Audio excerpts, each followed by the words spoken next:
Vyama vya ushirika Pwani pamoja na muungano wa wafanyabiashara na viwanda wanalitaka bunge la kitaifa kupitisha mswada wa vyama vya ushirika, wakisema sheria hiyo mpya itasaidia kuondoa misukosuko katika sekta hiyo.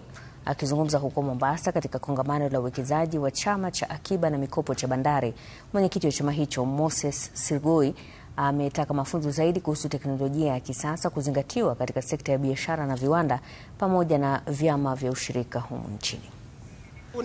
Kuna team ambayo tumeform amongst ourselves ya kuhakikisha kwamba tumeangalia mahali kuna dosari, mahali kuna makosa turekebishe, alafu iende kwa bunge. Na mimi nataka niwaambie wabunge, ikifika pale mupitishe haraka sana, kwa sababu the act is reformist in nature. We want to reform our SACCOs and we also want to control our own movement.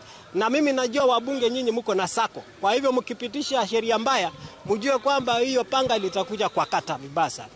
We are basically not only about credit, but what we do is we encourage and teach them on savings, because once they have better and good savings, they are able now to plan on their financials, and also if given credit they can be able also to service their loans. Lakini gap kubwa tuliyoiona ni kwamba the use of technology bado iko kidogo, it's very wanting, if I may use that word.